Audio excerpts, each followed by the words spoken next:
di jalan Allah. Ini Masjid Enam Syuhada lagi dikunjungi sama Ketua Hilmi. Modal awalnya berapa Pak Yudi Pramuko? 750.000 rupiah aja. Jadi ini 500 jutaan nih barang. Sekarang udah habis 310. Masya Allah, tuh udah pakai keramik, laponnya tinggal. Granit tuh kayak marmer. Tuh, Masya Allah nih, sampai juga kita ke sini.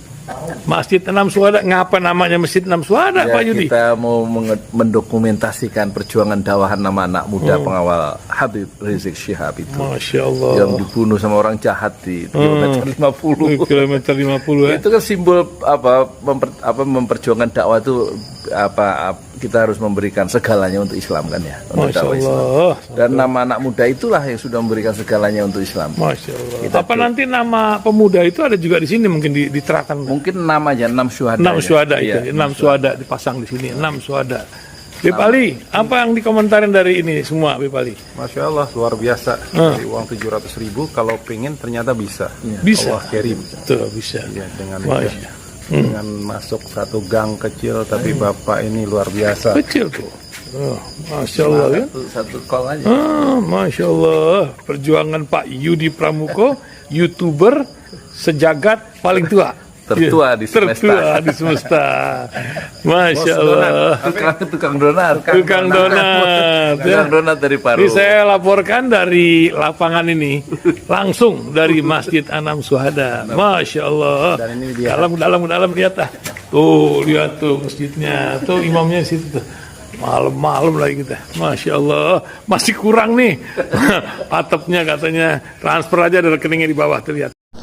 Assalamualaikum warahmatullahi wabarakatuh. Saya Yudi Pramuko, tukang donat dari Parung YouTuber tertua di semesta.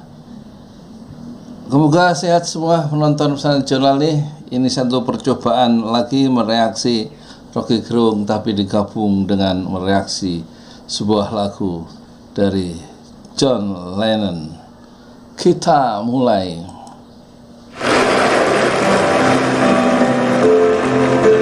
Ini live ya, nggak tahu di kota mana ya.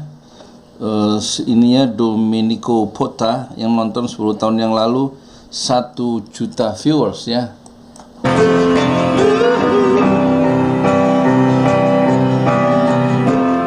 Ini John Lennon. Imagine there's no heaven. Tak lama kemudian, It's easy if you try. setelah penampilan ini dia bunuh diri ya, menembak kepalanya sendiri. No hell below us. Jadi stres. Above us only sky. Imagine all the people living for today. Imagine there's no country. It isn't hard to do. Nothing to kill or die for.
Ya, itu satu lagu yang indah ya.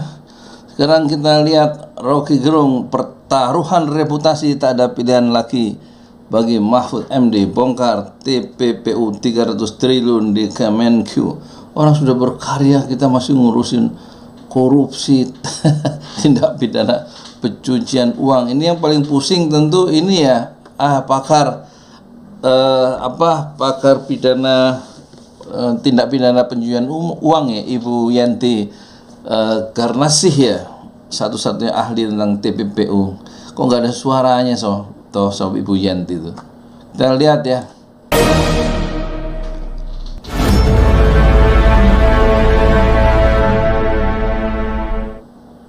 Halo, apa kabar? Senang sekali kita. Mesti ini hari libur, kita mesti ngomongin yang serius nih ya.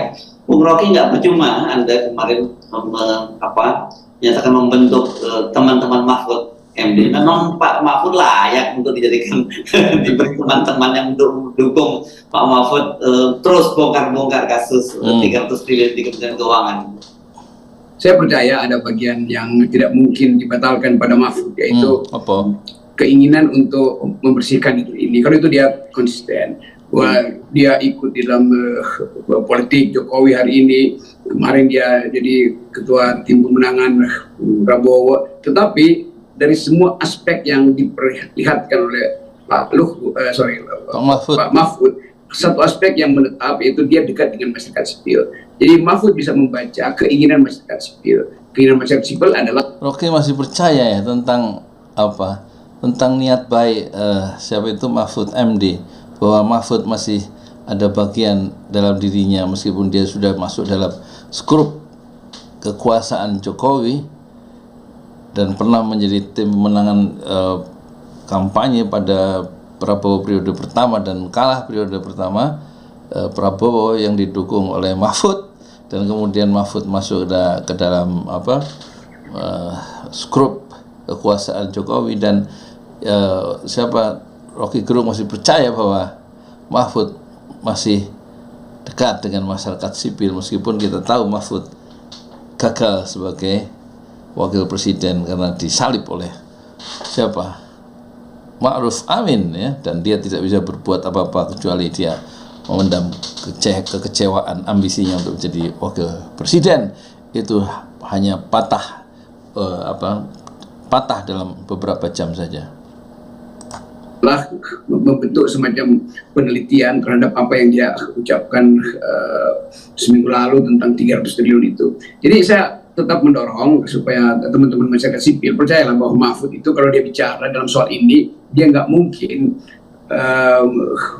mengambil risiko berlawanan dengan masyarakat sipil, karena dalam semua aspek Mahfud selalu kembali minta diasuh oleh masyarakat sipil. Jadi persahabatan kita dengan Mahfud MD justru terletak pada upaya Mahfud untuk menjadi juru bicara masyarakat sipil kendati dia ada dalam kekuasaan. Jadi saya tidak percaya dengan Mahfud MD dalam konteks Habib Rizik ya.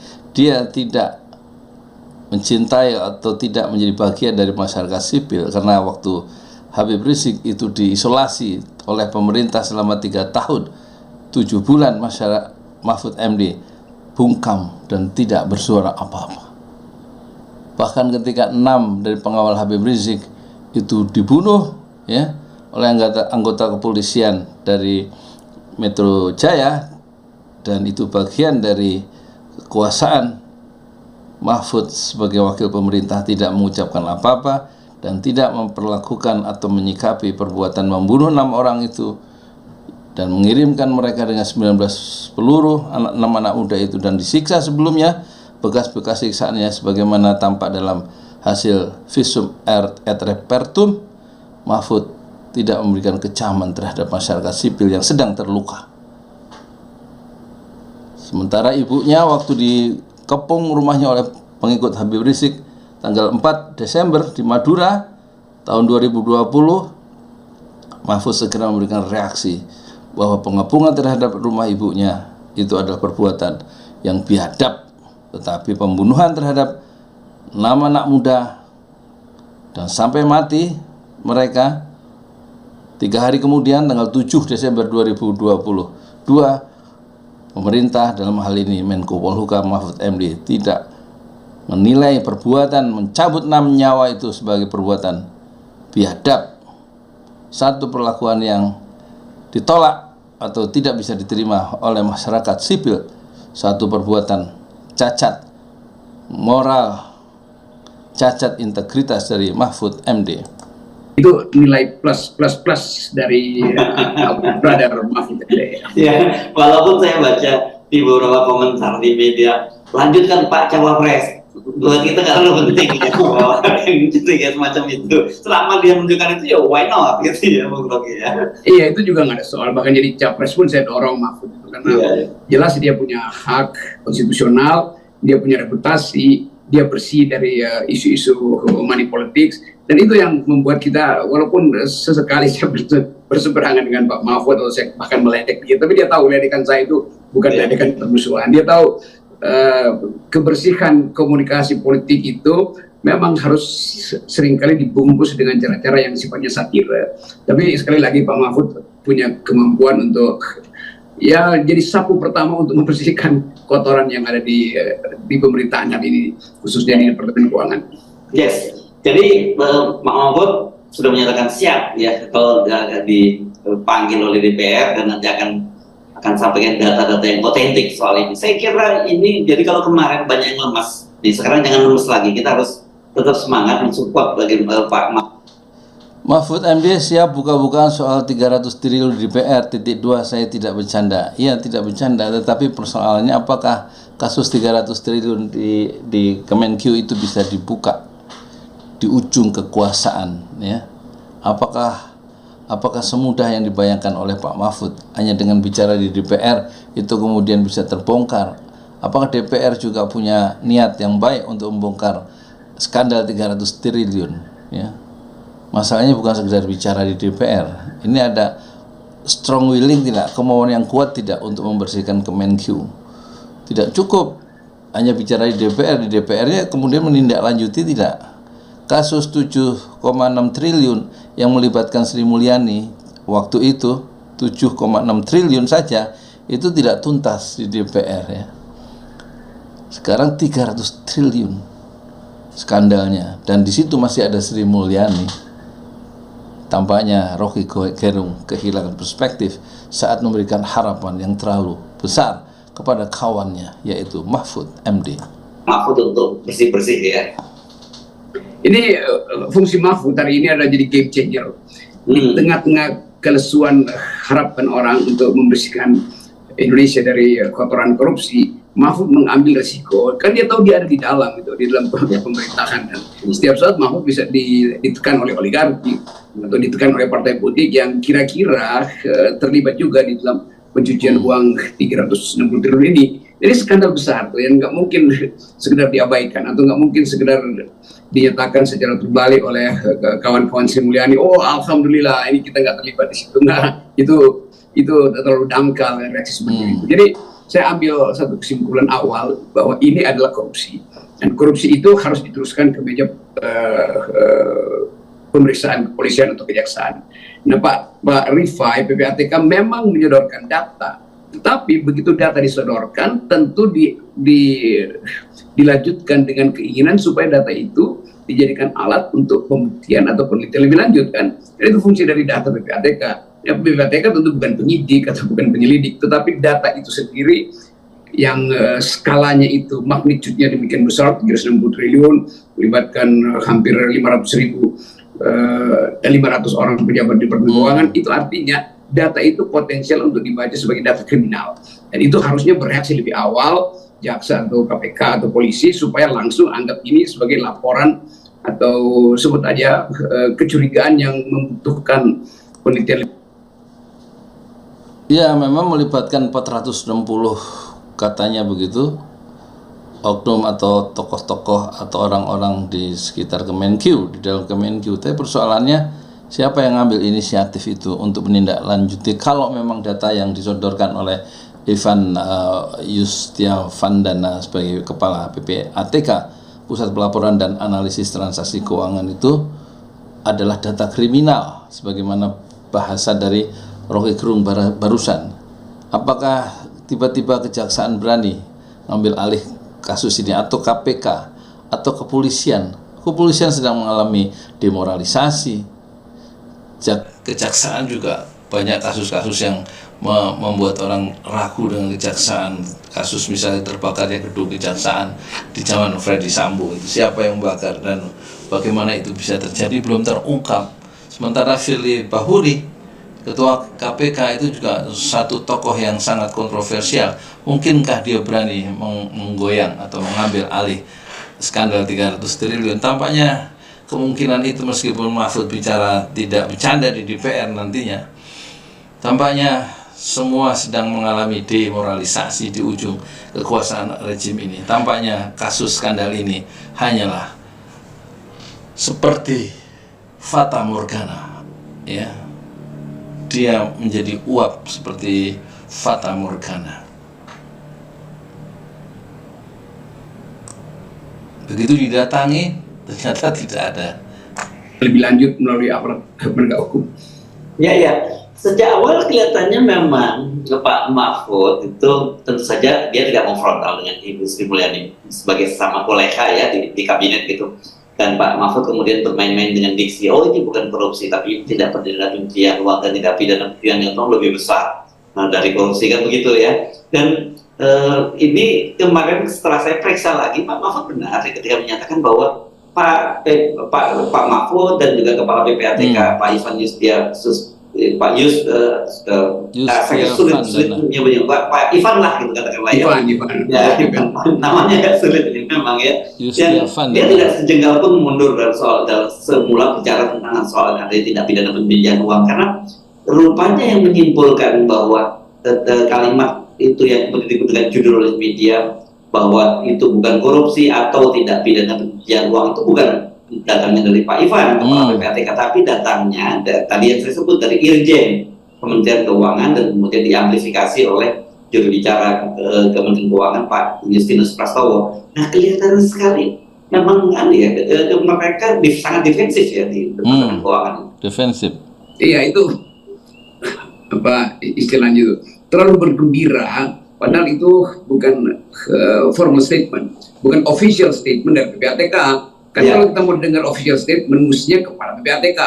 Dan Pak Ivan betul menerangkan kembali bahwa dia membawa data itu ke publik, dan tentu data yang sama diperiksa lebih dahulu oleh Pak Mahfud sebagai Ketua Komite Pengawasan PPATK, dan data itu yang kemudian diucapkan oleh Pak Mahfud yang kemudian jadi kontroversi. Jadi nggak mungkin Pak Ivan itu membrief Pak Mahfud dengan data yang keliru. Yang keliru adalah orang yang memang menginginkan supaya itu jangan diproses menjadi hukum. Jadi mereka yang bergembira tuh kalangan Departemen Keuangan justru yang mencoba menafsirkan itu sebagai bukan kasus atau bukan tidak mengandung delik pidana. Tetapi publik udah lebih dahulu menganggap bahwa sesuatu yang diterjemahkan atau diberi predikat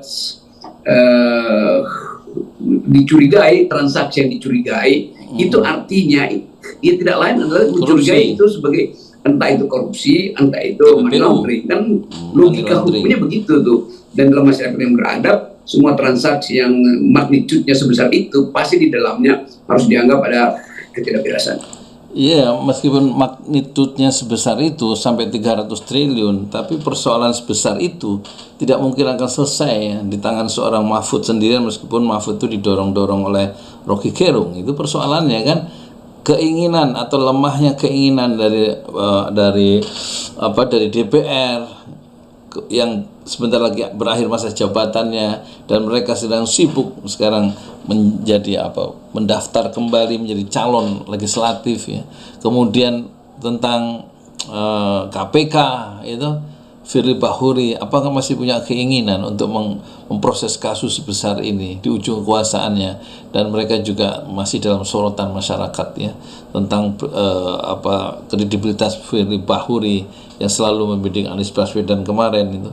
Apakah mereka itu masih punya nyali ya melawan tuannya sendiri dalam rejim yang dia ada di dalamnya? Begitu juga kejaksaan.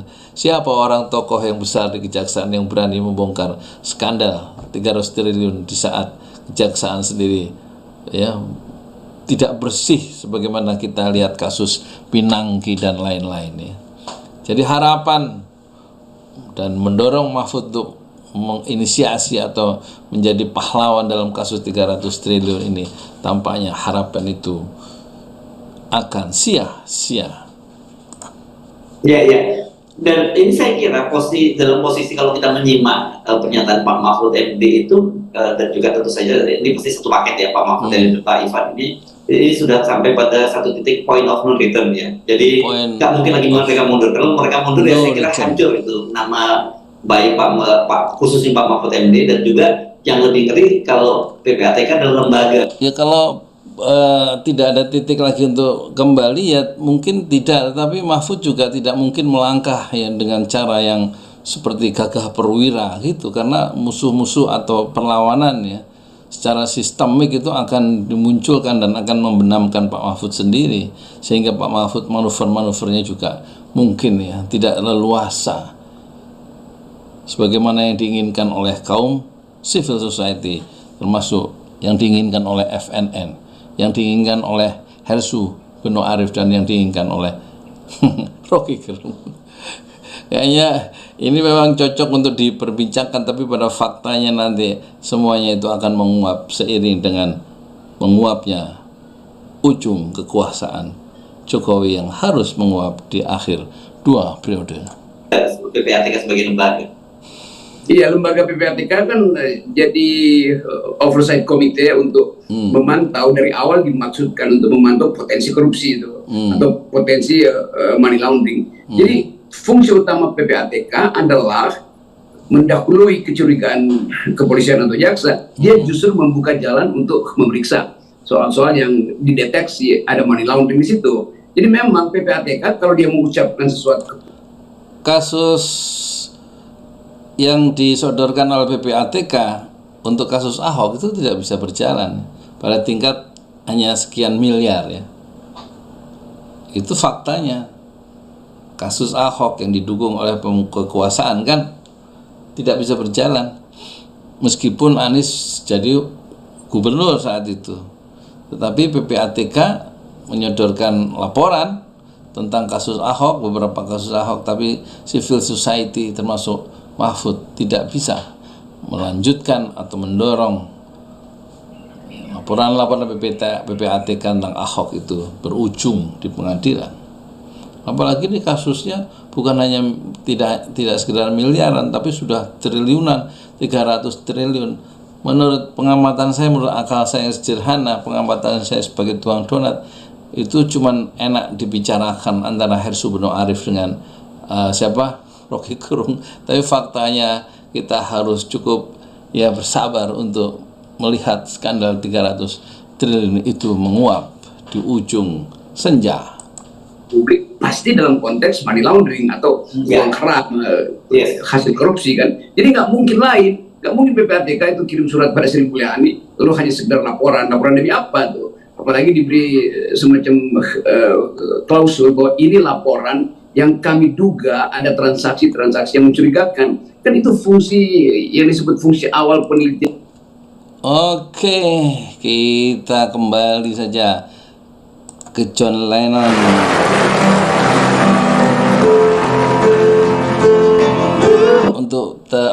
Untuk berakhirnya kasus atau terbongkarnya skandal 300 triliun di ujung kekuasaan Jokowi itu kayaknya hanya imajinasi, hanya impian. Mungkin impian itu sudah dibayangkan oleh John Lennon yang mengimpi lebih dahsyat, yaitu bahwa dunia itu bisa berdamai, bahkan kalau perlu tanpa agama katanya.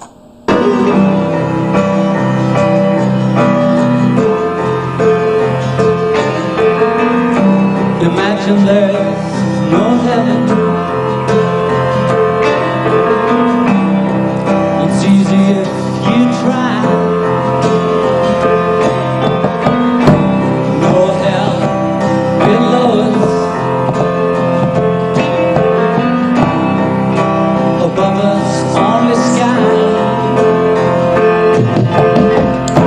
Yeah, and all the people living for today.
Assalamualaikum warahmatullahi wabarakatuh.